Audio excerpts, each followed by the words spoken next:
Hello, everyone, and welcome back to another episode of the Sunday Shot. Thank you for being with us and for spending your Sunday morning listening to what is, I'm sure, going to be some fantastic conversations. We're all already here. The array of faces is before you because we kept having issues when we went backstage and couldn't hear each other again. So we thought, fuck that, we're just going to stick with all of us on screen. So there's Dave, my co-host.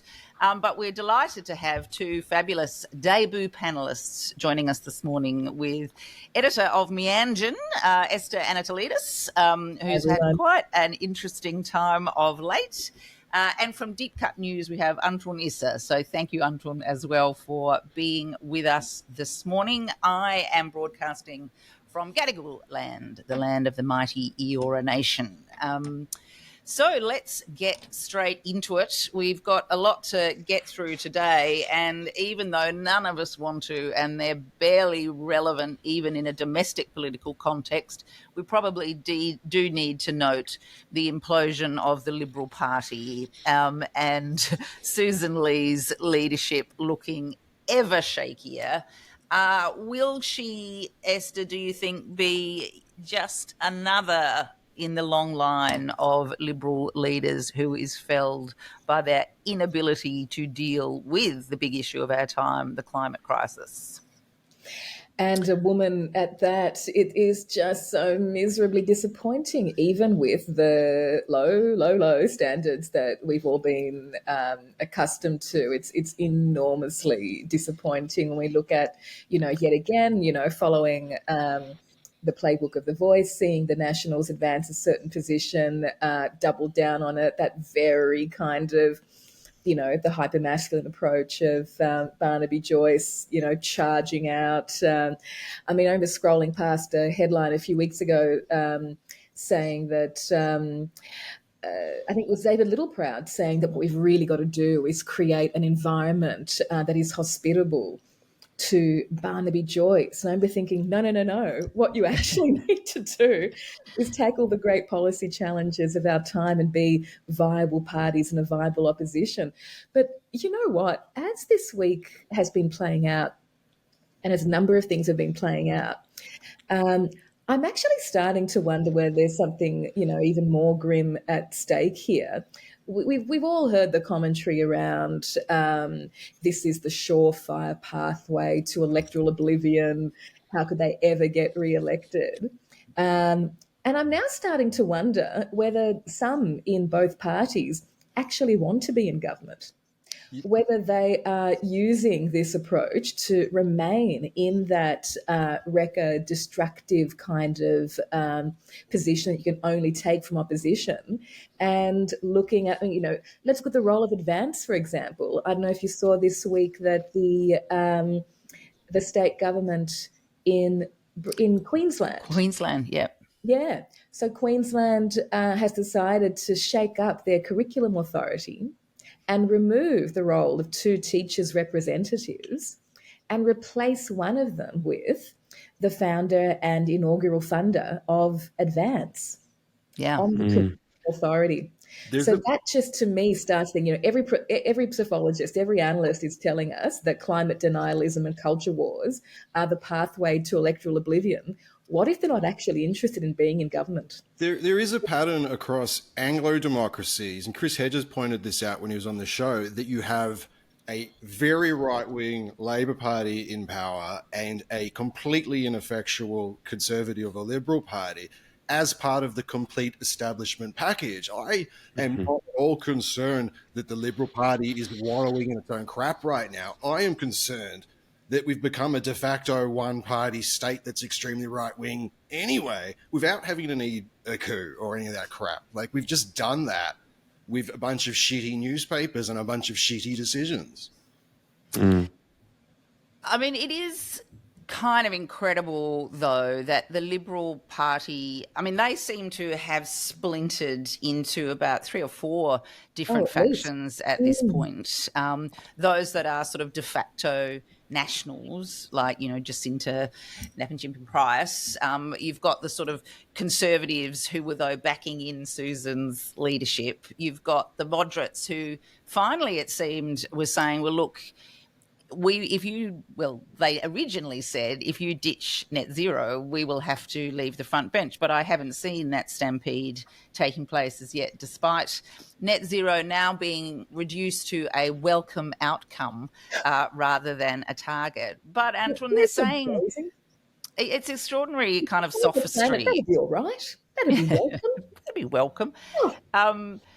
But it is an extraordinary thing, and the contradictions inherent within what Lee was forced to say at her kind of ridiculous press conference is that we're not withdrawing from Paris and the Paris Agreement, but they are doing things that put them in direct breach of our obligations under the Paris Agreement.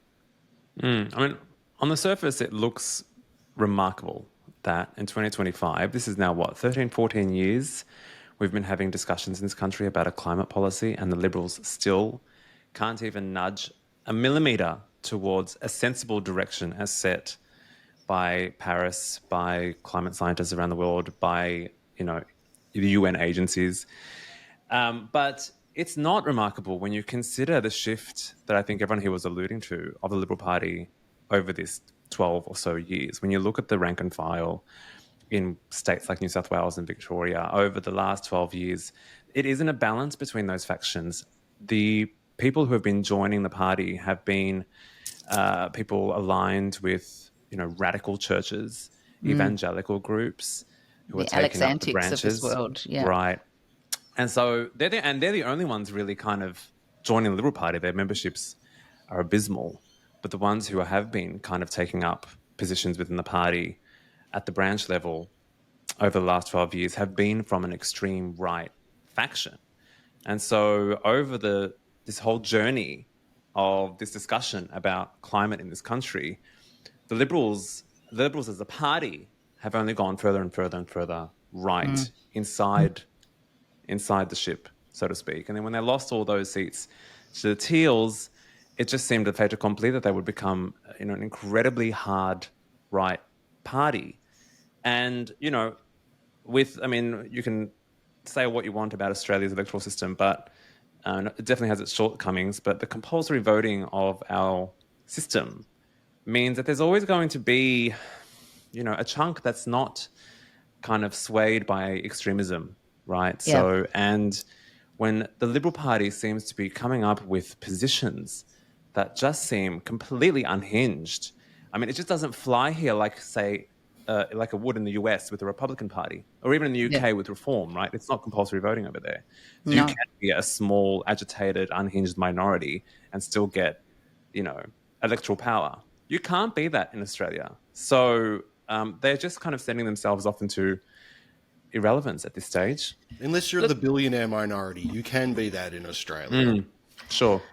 I think the big problem with all of this is that, as Ketan Joshi said on the show the other week, is that what it does is that it allows the government to get away with what is, fundamentally an inadequate climate policy. Yeah.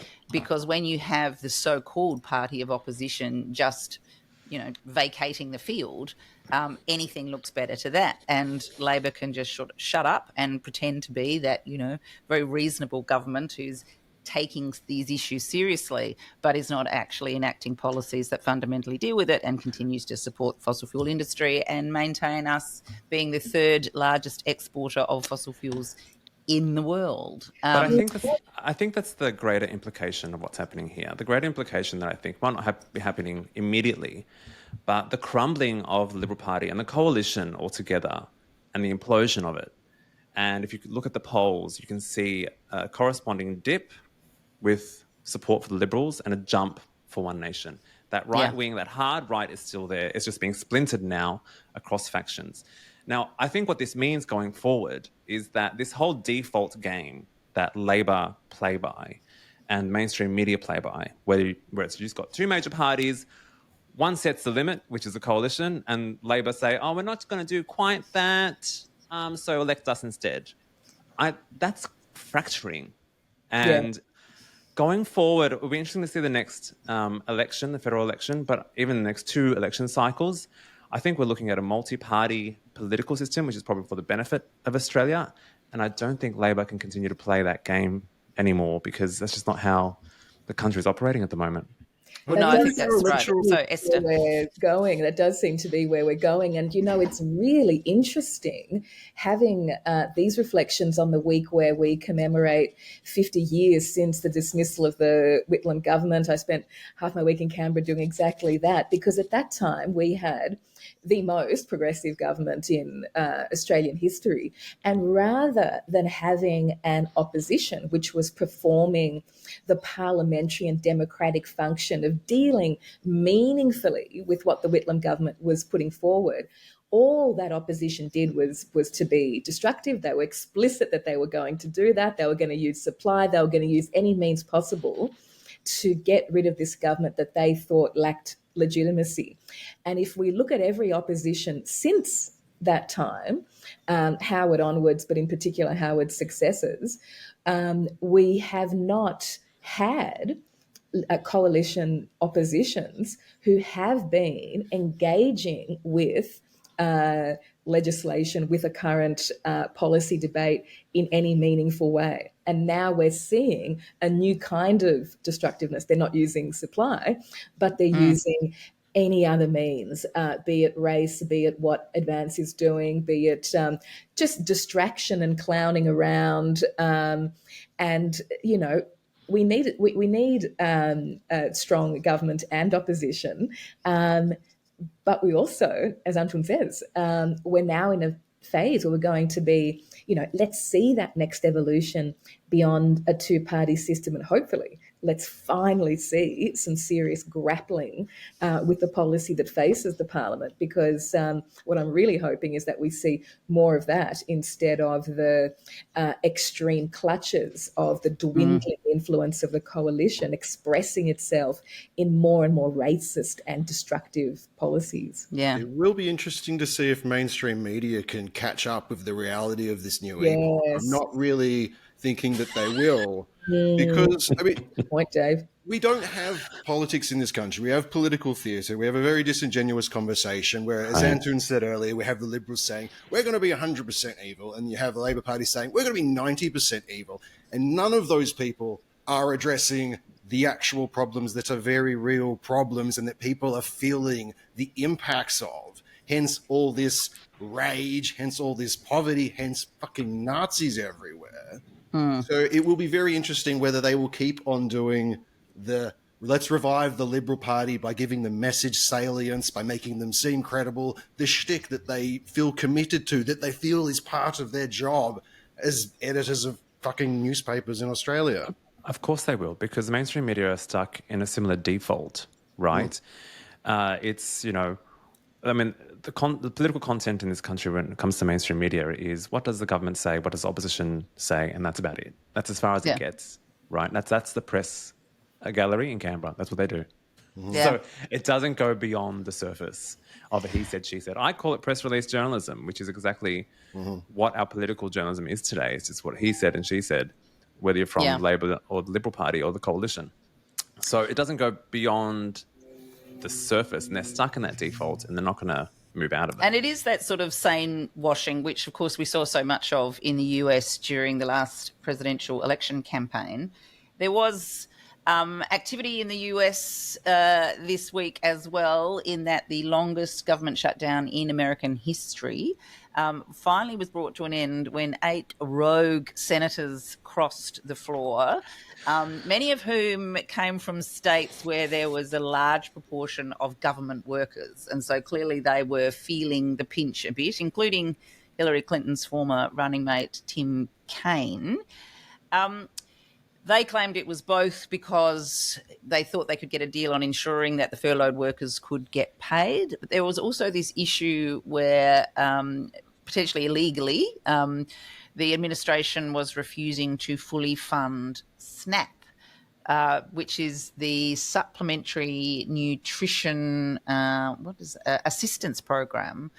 Now, I find this existence of this program at this scale, I just wanted to stop and note that for a minute. It's 1 in 8 Americans who receive this, 42 million Americans are on the SNAP program, and a lot of them actually work full time. But they are working for the likes of particularly Walmart and Amazon, but there are others, Burger King, Wendy's, Taco Bell, Home Depot, all of these sorts of places.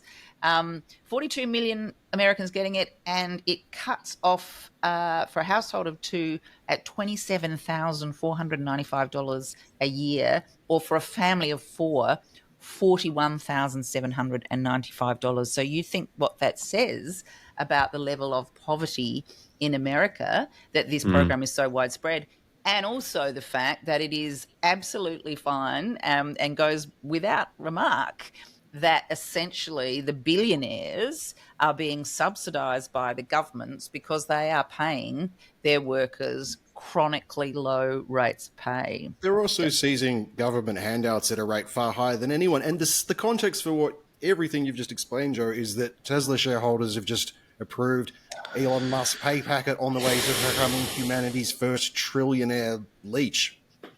I mean, it's just, the whole thing is incredible, and it can't be that long before it all comes tumbling down, particularly whilst you have an administration who at the moment is just so obsessed with the idea of trying to cover up the Epstein files that they are taking people like Nancy Mace and Lauren Bobbitt into the Situation Room to try and get them to persuade them not to support the vote that now will come up in probably early December, because Michael Johnson had run out of excuses not to swear in Adelita Grijalva, and so she has become the 218th and final signature on the discharge petition to force the Department of Justice to release the files. Now, that won't happen. It's all theatre, as you say, Dave, but it will be symbolic and be difficult for Trump to hide from the MAGA base who remain exercised by this. But, I mean, it's a broken system over there for all sorts of reasons. It's utterly vile, but everything you just described, I mean, that is an enormous population in poverty, but the existence of that program and the way that it can be leveraged and wielded and the way that it's been made visible through the shutdown reminds us in this really grim way that the levers for social control in the United States are extreme. They are there and ready to be used. Social control isn't just about voter suppression and those things that happen on election day. But when a government has the power to choose whether people eat or starve in a country that parades itself as the leaders of the free world, I think this is something that needs to be a lot more prominent in the public conversation there. That's also the short-sightedness of the billionaire class that's running America right now. Yeah. And that's how I refer to the Trump administration. It's just the billionaire class, a bunch of greedy billionaires who don't know their own limits because they're all sociopaths.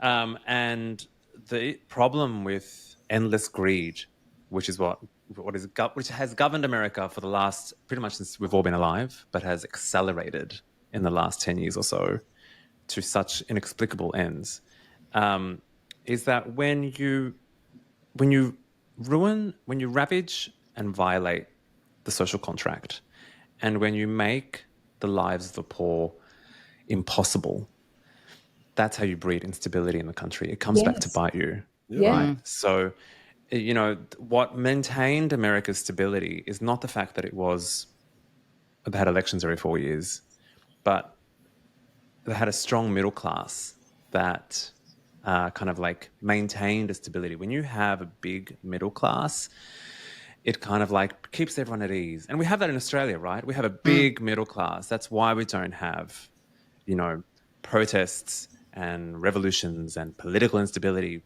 When people have nothing left and nothing to lose, that's when instability starts. And we're seeing that in America right now. We're seeing that begin. And they've already got a history. They've got a political culture that's violent, right? It's not a big leap for them to take. It's probably a big leap for Australia. We don't really have like violence in our political culture the way the US has had in their history. But the Americans have had a civil war before, and they've had slavery, and they've had Presidents assassinated. right. Yeah. It's And they're violence is in armed. and they're armed. Violence is in that society. It's in their political culture. I And don't the more and the harder you make it for average Americans, the more millions you add to those who are desperate, the more unstable America's going to become. All of this seems so preordained and predictable and consistent with historic patterns. I do understand why the oligarchical class is just extracting until the ends of the climate apocalypse. What I don't understand... Damon, can you? No, it's just the same thing. What I don't understand is the rest of us and our obedience, our idolization of these people, our fawning to be led in the club while the planet burns. A little more revolution might not be a bad thing every now and then. Well, that's that quote where everybody just considers themselves to be temporarily embarrassed millionaires. So that culture of aspiration that exists particularly in America, where they all could make it, and that soon enough they will be the millionaires who don't want to pay the extra tax. And the idea that actually social mobility in the US, and even here it's been degraded and lessened, but over there it's just, vanished. People don't perceive that. So they always think that they will be the ones that will have to suffer from the heavier tax burden or whatever if they vote for higher taxes now. And what I would love those people to realise, going back to Antoun's point, is that these people are narcissistic, psychopathic, and it isn't just about having less money than these people. It's the things these people do when they are given unbridled power. And look, American streets are filled with the types of drones that have been hovering over Gaza for the last 2 years now. We don't want to give these people clear run at this stuff. And the richer they get, the clearer their run is.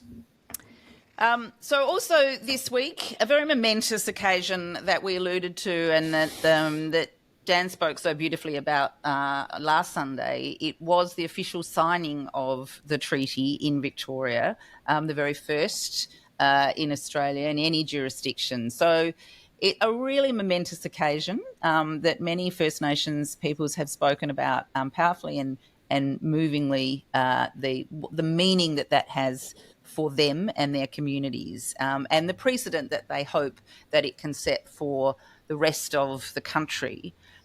I don't want to downplay the significance at all of that occasion. So this segue is a little bit uncomfortable for me, but it was a little soured, I felt, even as Jacinta Allen and her government were doing the right thing and this momentous thing. They did it against the backdrop of some really outrageously appalling changes that they're making to the youth justice system in Victoria, which is against all evidence. It absolutely replicates what's going on in Queensland and indeed the Northern Territory. Adult time for violent crime, as Jacinta Allen said. So it's not adult time for adult crime. She's changed one word from the Christopher Woolley's government mantra. And they have removed the principle of jail as a last resort. And we know what that means to the most vulnerable young people who are, coming into contact with the police for the first time. They're being criminalised immediately with possible consequence of, decades in jail. So it really seemed to undermine the kind of great and momentous events that were happening in Victoria with some really just tawdry politics. Esther? Really disappointing to see that in the 1 week. Equally as disappointing as seeing the Commonwealth's envoy for anti-Semitism get up in the middle of NAIDOC week to make the statements that she did, and thankfully we've not heard from her since, and we have instead been hearing from some very important progressive Jewish Australian voices who are Indigenous allies, that in this instance, the notion of what treaty even means and how decisions like that, how such momentous, life-changing, life-threatening decisions are made, surely a treaty and the notion of a voice, all of that should be intertwined, should be synonymous. It shouldn't be possible to pass that kind of legislation without there being First Peoples' voices heard. It shouldn't be possible to pass that kind of legislation a week where treaty is being passed. And certainly the utter outrage of that rebranded adult time, to be flouting that as a slogan for such a damaging policy is outrageous. Yeah. Antoun. It's look, it's outrageous, as you've all kind of said, but this is what Labor does, right? Yeah, so it's Labor true. tries to play two sides of the fence and be like, look, progressives, look, First Nations, we'll give you a treaty, and then look, Herald Sun and the right wing, we'll put them all in jail. So they've tried to play two sides of the fence. They do it. This is their game. This is their strategy. They do it all the time. And I dare say they're spooked by what happened in Queensland to the Labor government up there in their election last year, right? So the Liberal Party up there, the LNP played a strong, and in Northern Territory played a strong, crime, law and order campaign, and they won. It worked. My hunch, my analysis of this is that if Jacinta Allen doesn't know that Victorians are not Queenslanders, are not the white people in Northern Territory, then she doesn't know Victoria, and probably means she's unfit to be the Premier of this state. Because you can't come up with such horrendously, and it's not even sugarcoating it, they are racist policies. We all know there are reports after reports showing that Indigenous children, even in this state, are incarcerated at higher rates than any other population. And then beyond that, we know that migrant populations are also incarcerated at higher rates than other segments of the population. So she knows, and we all know, that these are explicitly racist policies. And we know that because she's playing it to what audience? She's playing it to the Herald Sun. She's playing it to the Channel 7s and Channel 9s of the world. She's playing it to the white racist audience. That's who she's playing to. So you can't have it both ways, and you can't expect people to be fooled by this duality. Oh yeah, we'll give them a treaty. But the extraordinary thing about it is that, and this is the criticism we could make about Albanese government as well, is that they're doing it when they're actually in a position of such political strength, because the Victorian opposition is in disarray. To do this. This is who they are. People tell you, listen to them. Yeah, and this is where I think we're at with Labor. Before, we used to give them the excuse, they're just playing the game because of the Liberal Party and the right wing and the Murdoch media. The Murdoch media is becoming more irrelevant every day. They're barely making the top 20 publications in the country. No one watches commercial TV anymore. Who are they playing it to? This is their policies. They have all the... in my lifetime, I have never seen Labor with such power in this country. And especially in Victoria, where they've essentially governed as a one-party state for the last 10 plus years. They can do whatever they want. And they're choosing to put Indigenous children in jail at with ridiculous sentences. This is just... This is what the Labor Party is. It's so transparent, and it's also really... It's indefensible logically, because we are creating a state where we are claiming that you are intellectually responsible for your actions enough to suffer a 25-year jail sentence, but not to go on fucking TikTok. Yeah, that's exactly right. That doesn't make any sense. No. It doesn't make any sense.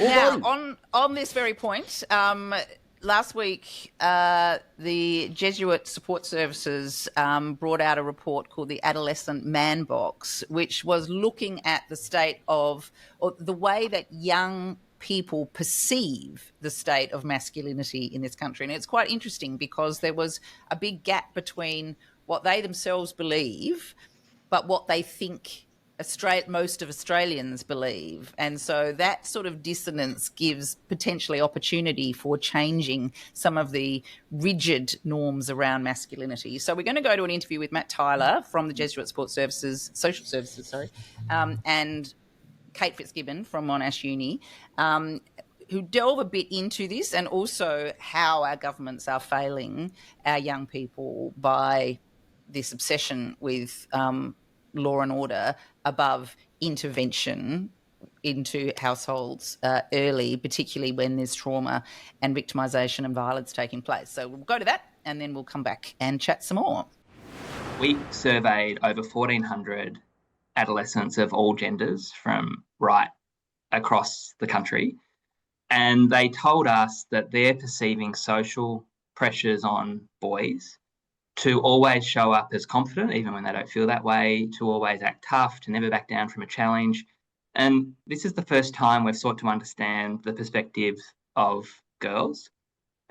Girls told us that they don't want boys showing up adhering to these restrictive ideas of what it means to be, in inverted commas, real boy. And so if you're a heterosexual adolescent boy, that's a pretty compelling pitch. They don't want you rocking up as the big dog alpha male. They want you rocking up as your authentic self and connecting with them at a much deeper level.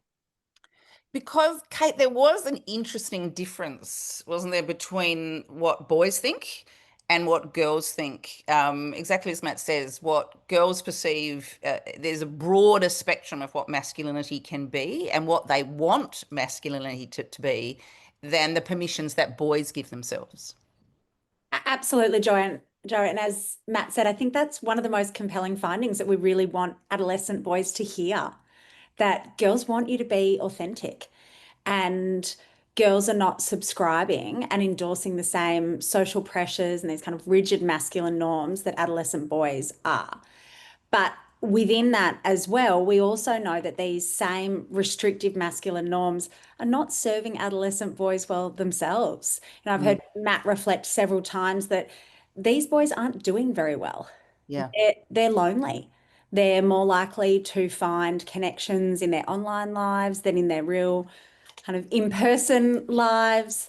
They're often experiencing different forms of depression, self-harm, using harmful behaviors and risky behaviors themselves. So not only is it that girls don't want to see boys behave in this way, but these behaviors aren't serving those very same boys well either.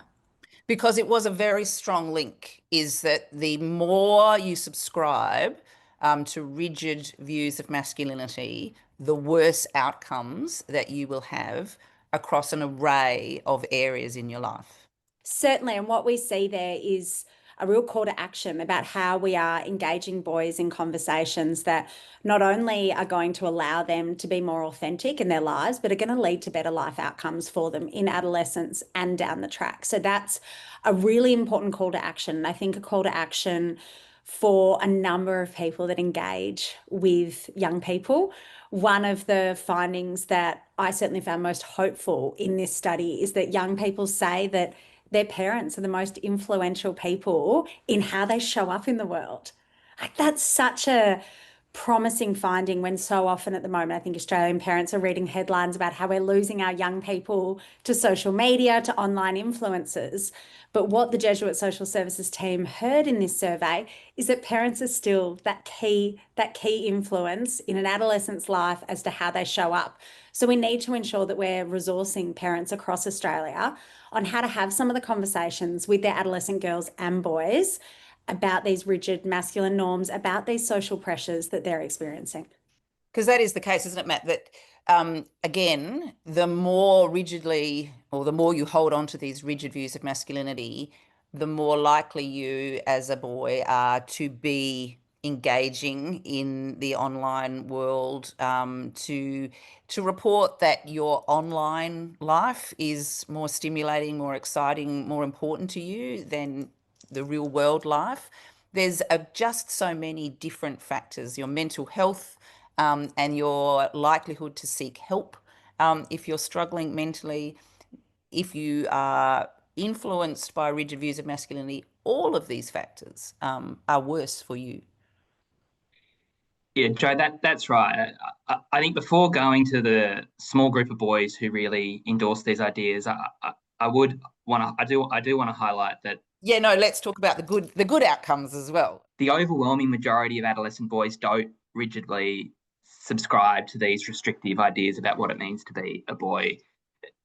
As you say, though, the small group of adolescent boys that do, they're more likely to be using aggression towards others, more likely to self-report sexually harassing a woman or a girl, more likely to retaliate when rejected, more likely to be viewing violent pornography. And as Kate has touched on, they're not doing too well themselves either. They're more likely to share that they're experiencing loneliness, poor mental health.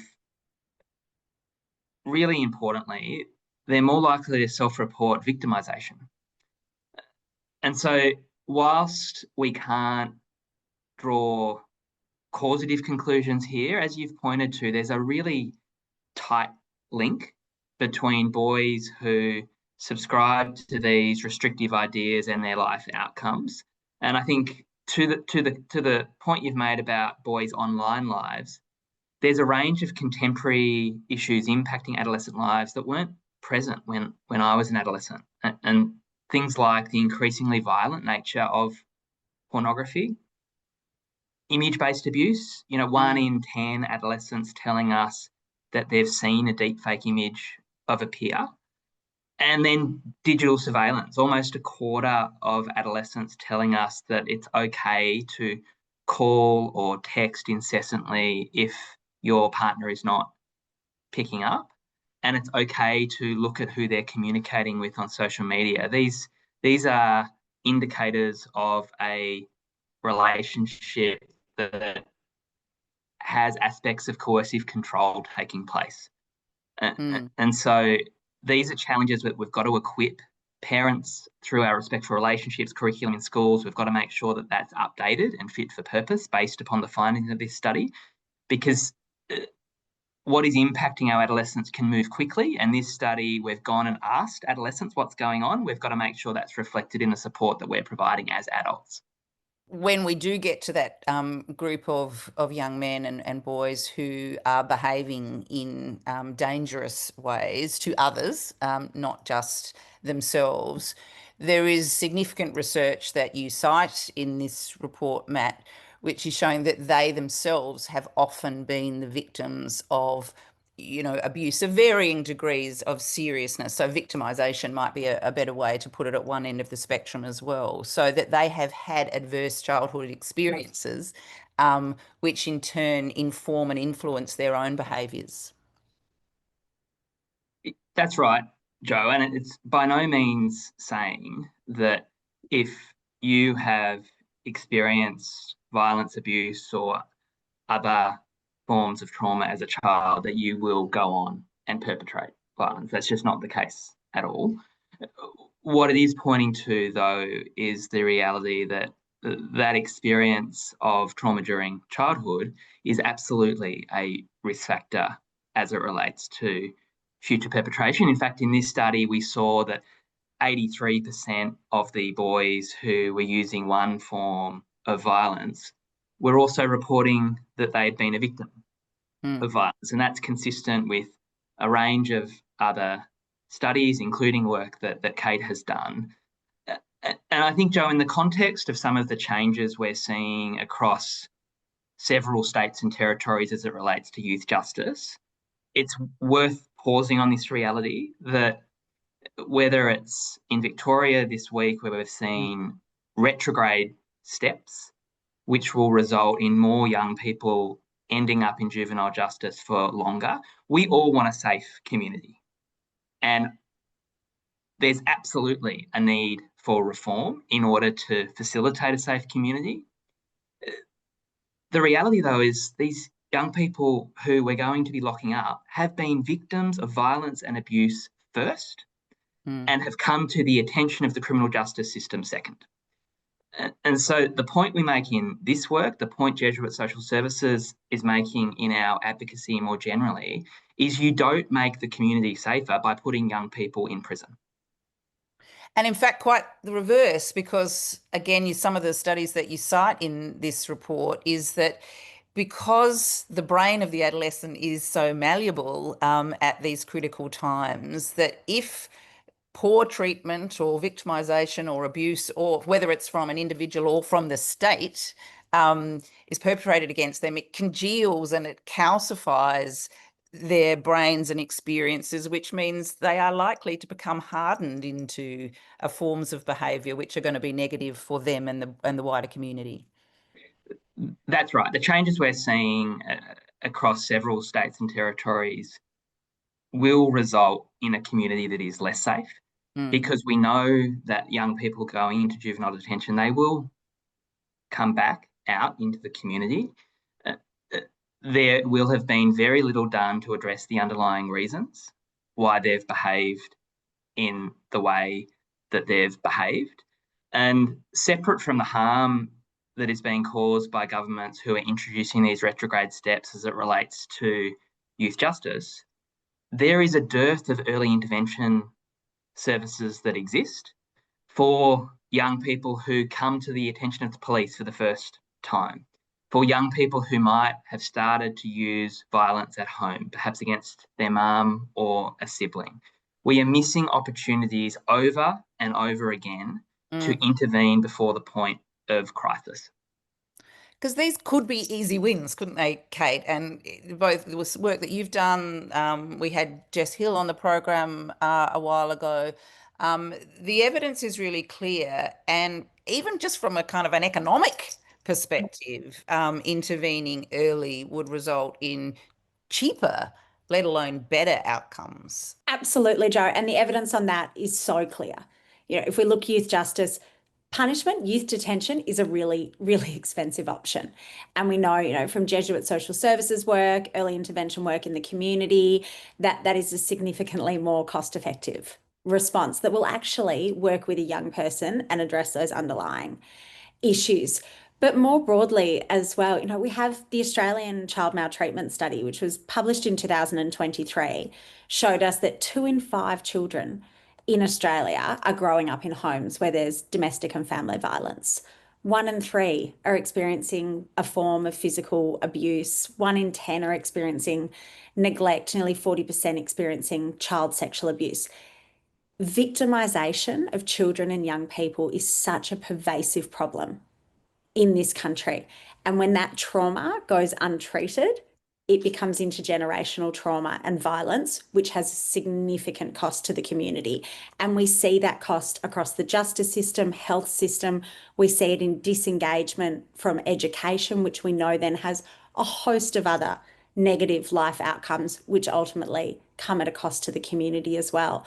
So the lack of investment from federal, state and territory governments in responding to children as victim survivors, first and foremost, it doesn't make moral sense, and that should be enough. But if that doesn't get you across the line, it absolutely does not make economic sense. The study calls for, and Matt and I repeated the call in our National Press Club address, it calls for the federal government to work with states and territories to deliver a dedicated national action plan for child victims of violence and abuse. What that means is that we would have a single action-oriented plan that sits across whole of government and commits to the actions needed to prevent, to intervene early, to respond in an accessible, child-centred way, and to support young victim survivors to recover and heal. We need to work across that full spectrum. And at the moment, government efforts are often siloed, both in terms of siloed across departments, but also siloed in terms of the abuse that a young person experiences. We have one strategy for victims of child sexual abuse. We have another for victims of violence and neglect, and we have another for child victims of domestic, family and sexual violence. Yet the child maltreatment study tells us that oftentimes young people are experiencing a multitude of different forms of violence and abuse. So our response shouldn't be siloed. The other key problem is that while it's split, it's a little bit easier, to be honest, to mask the fact that it's poorly funded and it's often not acted upon. So we want a single point of truth and we want that to be acted. That is a systemic reform that would be transformational One of the things that I did think, there is hope as in this study that you have done. One of the interesting things that I noted as well was that generally this younger generation, the sort of the 13 to 16-year-old group that you were talking to, they did tend to have more progressive, more inclusive views overall than the older men that you talked to in the original Man Box survey. Do you think that is sign of progress and change? Yeah, there's a lot of reason to be hopeful, Joe. Overwhelmingly, in fact, 96% of adolescents, regardless of their gender, want a more gender equal world. As you're touching on, if we compare these results to the adult man box, one area in particular where we've seen significant progress is this idea of emotional stoicism, that you can't be vulnerable with a friend. The majority of adolescents told us that they can seek help at home if they've got a problem. And I think one of the things I'd really like to stress here is we sometimes get the question, well, isn't it necessary for men or boys, or for that matter, people of any gender, to sometimes rock up and act tough? It's when those ideas become fundamental to your identity, that they're deeply fused with how you want to be all of the time. That's where we find that there can be challenges, because at the heart of this, Joe, is these fundamental desires for belonging, for meaning, for connection. And when those desires are being met by stereotypical constructions and social constructions around gender, our men and boys are going to be on shaky footing. So it was sort of a mixed bag in the man box, the adolescent man box. But what I did find interesting was it was actually such a large scale survey that had been done, and we're hearing directly from boys and girls now about their views. Some things have changed for the better, other things remain problematic. And what was interesting is that even though it's actually a fairly small minority, sort of 10% of the boys who hold on to really some nasty views, the consequences of the behaviours of those 10%, if unchecked, are going to have really sort of dramatic ripple effects through our entire society, some of which might manifest in the sorts of things that we saw this week outside New South Wales Parliament, when you had a lot of, man boys being tough in black. Maybe some of them had misguided desire for belonging, but a lot of them just looked like really nasty pieces of work, Antoun.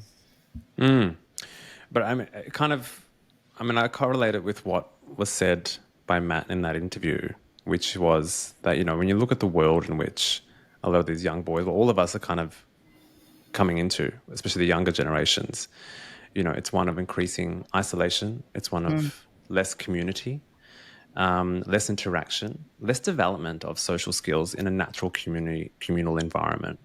And I've noticed that difference between my childhood in Australia to now. I grew up knowing all my neighbours, and we were in and out of each other's houses all the time. I grew up in a community. Young people these days aren't growing up in that similar environment. They're on a screen. They're in a virtual world. It's very easy, and they're curious. Young people are curious, and they'll go down rabbit holes that the algorithm wants them to go down. It will direct them down paths. They'll find that yearning for community and connection with the, with nefarious types. And next thing you know, you've got a whole bunch of them standing out front of Parliament House saluting Hitler. So I think, we need to talk I think there's one element to focus on in terms of looking at the individual. Okay, what does the individual need to do? What are the individual concerns here?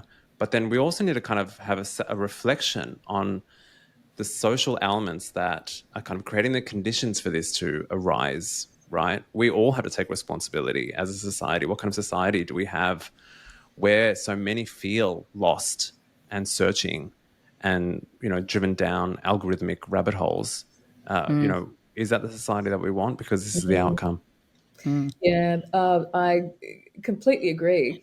And with analyses like the ones we've just seen, I would just love to see them take a more realistic and embedded starting point. So I found this study and the way it was presented very white and very classist. I mean, when I think about I grew up in a hyper-masculinized WOG environment. Our parents were, came from war-torn countries. My parents came from Nazi occupation. The Nazis occupied my father's house. That was how he grew up. When I think about not just, newly arrived migrant groups, but the kinds of white Anglo-Australians who feel increasingly marginalised by the fact that a greater diversity of people have a voice. The thing that interests me, I think should be a starting point for studies like this, is how are the emotions and aggressions of puberty, for example, that then become that emotional stoicism that was described. These kinds of behaviours and observed and inherited behaviours are then normalised and glamorised into honour and shame. And those words have cultural meanings, but they are also appropriated in ways that we see the Nazis appropriate in public. And that is obviously very, very dangerous. As long as we keep normalizing and glamorizing those behaviors into either honor or shame, and as long as we don't commence those kinds of studies with people from the cultural and class groups that need to address the change, then all we're going to get is a superficial, oh dear, isn't it a shame that other people behave that way? You know, we need to address those behaviors head on because they are being exploited by Nazis. They're being exploited by Advance. As I said earlier, they're now about to infiltrate the school curriculum in Queensland and who knows where else. There is no time to be lost in addressing these behaviours, but we have to address them realistically, not in a kind of a, detached, sociologist kind of view, but realistically and in an embedded way. I mean, I think that's pretty harsh because, the Jesuits are not, they get down and amongst it. I mean, I take your point that households are different and, some households don't have the luxury of even one kind of responsible parent, let alone two. And so some of those things don't apply. But I do think, they spoke to 1,400 young people. So that is, and it was a wide sample across genders and class and races. Look, I'm not attacking the study, but it's showing us nothing new. And we do need different approaches. And I think, Dave, too, perhaps if you want to jump in at this point, because I think when we saw the Nazis outside New South Wales Parliament, the fact that they were able to get a permit to be there and then the police didn't in any way interact with them, contested, particularly while they stood there saying some outrageous things that were in breach of hate laws, it just really demonstrates the double standards that are being brought to bear in this country. The double standards and the weaponization of those double standards. I want to make the point that these Nazi rallies tend to get fairly quick approval through state governments, and then the horrified public reaction to that is weaponized to push anti-protest laws that the police then use to beat up small brown women that don't like genocide. This is the pattern, and I'm fucking sick of it. I also just want to quickly talk about the interview. What Antoun said, I think, is just so spot on that we are living in a techno-feudalist society. Capitalism is not meeting our human needs. We are being isolated. More than that, we are being, like, in the literal clinical sense, traumatized into states of flight reactivity where we can't ground ourselves without community. And along comes some Nazi dickhead offering some community. People do find that more attractive in that environment. But as we're segueing, I did want to take this moment while we have two other editors of esteemed publications with us to talk about doing media in and around Zionist bullshit. Because I guess we've all been doing that for the last couple of years. And I want to ask you both, to the degrees that you're comfortable and or allowed, to talk about these things. So just really quickly, what it was like for me was, believe it or not, the people that own the shot, the chaser, not Zionists. That shouldn't surprise anybody. They are capitalists. They do have a business to run. That was the restrictions I faced, but it wasn't Zionist nonsense. So October 7 happens. I, with the privilege of a decent university education, understood the geopolitics. I guess I had to wrestle with myself for about 5 minutes to undo some of the shock therapy that I had absorbed, the lessons not to talk about this subject. I grew up I live in a Zionist area. I walk my kid to school past posters for IDF fundraisers and book tours and this kind of shit. I am immersed in it. I used to play, in my 20s, I played soccer with 10 Israeli dudes that have unfollowed me on Facebook in the time since. I've been immersed in this, and I had to get past that shock therapy of knowing that if I talk about this, it's going to be painful, it's going to be uncomfortable, I will get threats to my sanity, my physical health, all of that stuff. And all of this stuff did happen. But ultimately, I had no owner of a media saying you can't say that. I had a fairly free remit. It's a privilege. And knowing that, also recognizing the privilege of a middle-aged white man that can say things that other people can't without getting piled on by the Murdoch press the way Yasmin would have, did. I sort of had to run with that. Now, you, Esther and Antoun, were in slightly different positions. We'll go to you first, Antoun. You were at The Guardian when this blew up. I'd love to know what happened to you personally in the 2 years since. It was fun. That's what I'll say.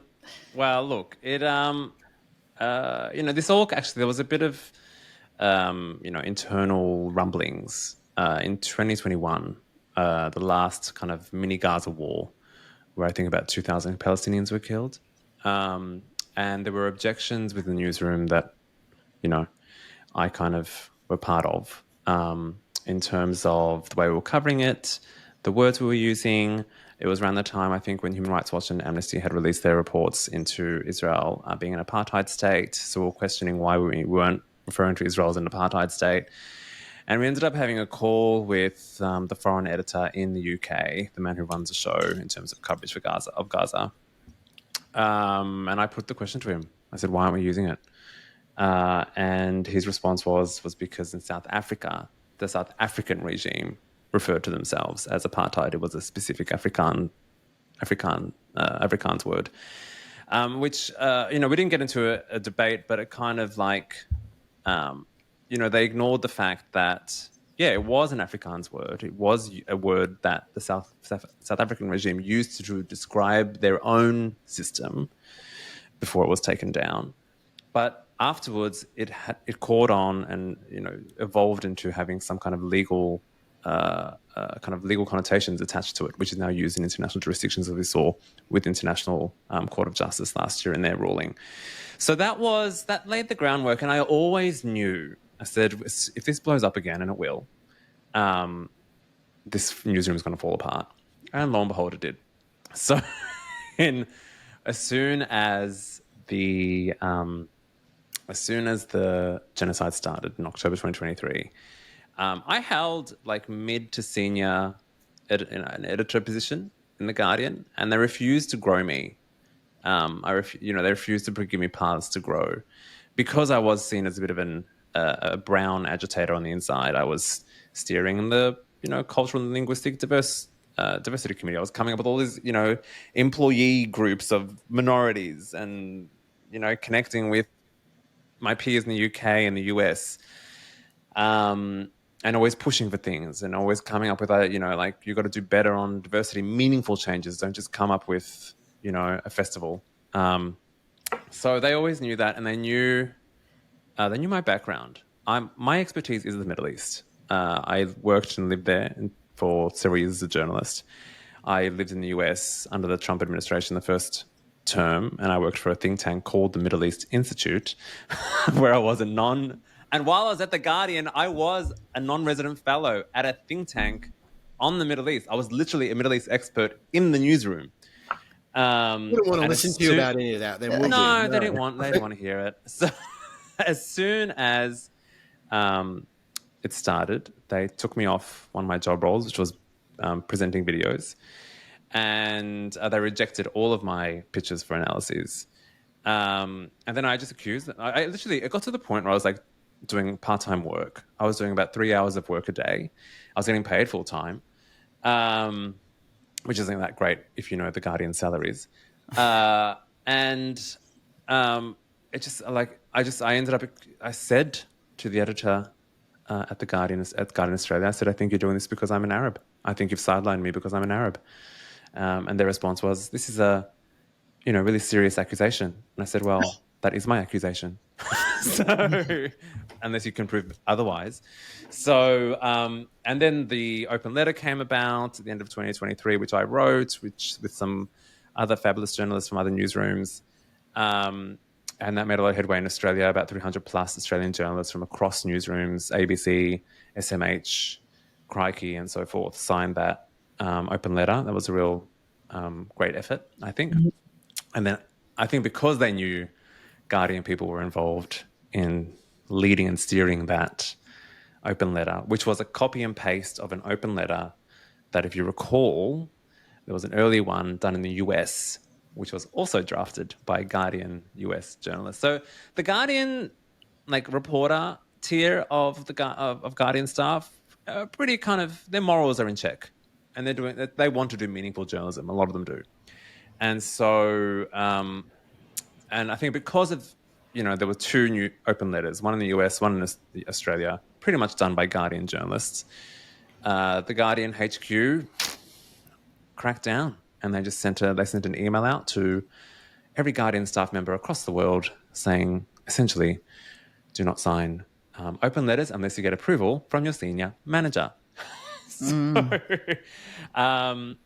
We went into a bit of a revolt as a result of that. All the unions kind of got together of the three branches in the US, UK, and Australia, and we pretty much dared our employers, we dare you, and we'll see you in court if you try to impose that on us.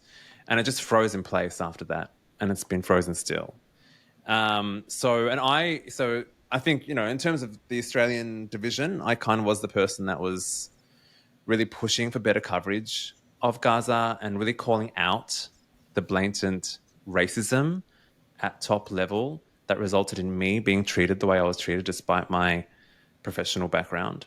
I was told I was too passionate. I was told that in not so many words, I was too close to the story because they didn't say because of my ethnicity. They just chopped at it. You're just too close to the story. So essentially the Guardian, the view of the Guardian editors who are 99% white, and if they're not white, unfortunately the POC is just playing white because that's the only way you can get up there. They came to see, and it was clear to everyone, and especially to POCs, that they came to see our backgrounds as liabilities, not as assets that could actually enhance coverage. And I was in Beirut last year, and I emailed the editor-in-chief in the UK, who I know personally, and I said, look, you've got no one here. I am here. There is a war happening in the south. I've got plenty of contacts in the region because I've worked here before. I'm from the region. I don't even need a visa. I'm a Lebanese citizen as well as an Australian citizen. I can, just if you want some work done, I'll do it. They didn't at all. But they sent a white British dude about 6 months later from London to do the work. God, that's incredible. So that's The Guardian. So The Guardian really has this kind of arrogant neo-colonial attitude, pretty much telling people of colour, even if beyond people of colour, telling Indigenous people of the areas in which the issues are unfolding, no. We'll take care of it. We'll do the job for you. You're not quite up to scratch. You don't quite have the chops to cover your own story. We'll cover it for you. And, that's just kind of how it all kind of crumbled, sadly. And there are a lot of POCs who have left Guardian Australia in the last 2 years. There's a lot of talent that's left Garden Australia. Incredible.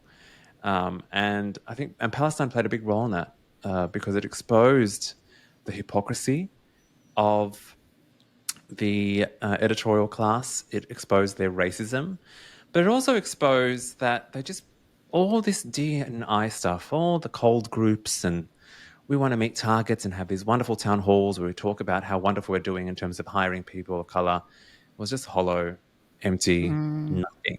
Because when it came to the crunch, when it comes to really covering the stories that required perspectives that weren't of their own, they shut the doors. And then they churned out a whole bunch of two-state solution, Israel has a right to defend itself shit, while they've told you that your expertise, knowledge, investment in the story is the thing that's going to stop you doing good coverage. That seems just absurd. Well, the most insulting thing for me, I think, was, given my background and my expertise, was having editors who knew nothing about my own homeland wanting to edit and tell me how it should be covered. They have no background. They have no idea about Gaza, about Palestine, about Lebanon. And they wouldn't even have the humility to even engage a discussion about it. Being like, hey, you know what, you were a journalist over there. Can you give us a bit more information? None of that. No respect whatsoever. And that's exactly how they look down on people of colour amongst the kind of like editor tier of Garden Australia. I mean, this is why colonialism doesn't just happen on a battlefield. It happens in newsrooms as well. Esther. Sorry. I just want to make one more point. The racism at places like The Guardian and the ABC, as we've seen, are far more insidious and far more dangerous than the types of racism that is so overt with, the Murdoch media. They're not hiding. They know what, we know what they are, and they know what they are, and they say it out loud.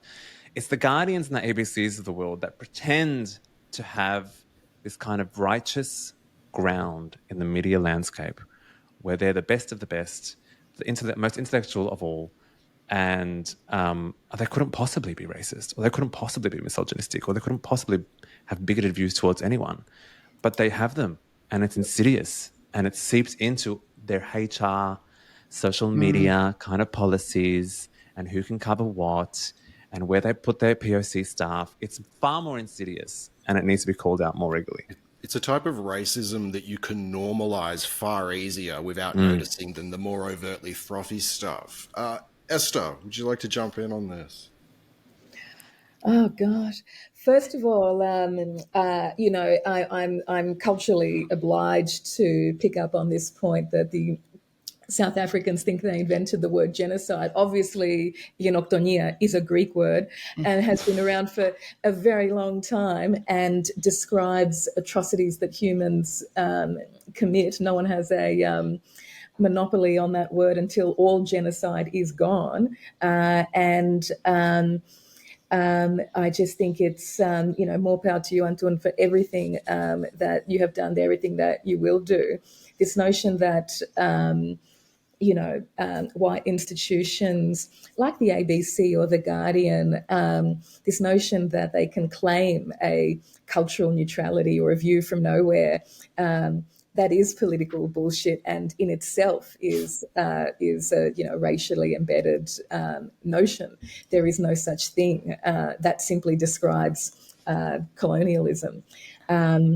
As editor of Meanjin, as the first editor of Meanjin for whom English is not my first language, I am very proud of everything that I published, and I stand by every one of my editorials that touched on genocide, every one of the essays that I commissioned or published, the poetry that Annie Janine Lane published, the great reviews that Sher Tan selected and published, the What I'm Reading and other pieces that Eli McLean selected. We made a very strong editorial choice around, first of all, an indigenizing agenda, that we always begin our reading experience by listening to and learning from elders, and that we present perspectives that give a very strong, clear sense of where Australia is at culturally, and bring us to bear this particular cultural moment in the world. Can I just jump in, Esther? So our viewers would know that Meanjin's closure was abruptly announced a short time ago after a pedigree of, 69 years? 85 years. Yeah. The summer edition is the 85th anniversary edition. So there have been rumours abounding, and were raised yesterday at the Senate inquiry, that one of the reasons that Melbourne University Press decided to shut it down was directly linked to an essay that was published by the CEO of the Jewish Council of Australia, Max Kaiser, beg your pardon, and that it is yet another one of these examples of influence being brought to bear to silence protest against the genocide in Palestine. Is there any comment you'd like to make on that? I'm not able to comment on that. I'll make a quick comment if you're not able to. Well, let's hear from Esther first. What she can and can't say, we appreciate. I'm enormously proud of the work that I've published, but I'm also enormously proud of the career that I have led and will continue to lead, Of course, yeah. being an outspoken supporter of artists' rights and their voices. I'm in the I'm in a position now where the work that I and my predecessors, but the work that I and my collaborators have published over the last 3 years can very beautifully speak for itself, because that work is eternal. Well said. Yeah. Dave, anything further you'd like to add on this? I mean, I don't think I need to. I think people can read around the lines, and I think Esther has spoken very elegantly for herself. I suppose the entire university sector toying with this IHRA definition of anti-Semitism, it should give you some sorts of clues about what types of people are running these institutions. I went to the University of Melbourne. I did a history degree.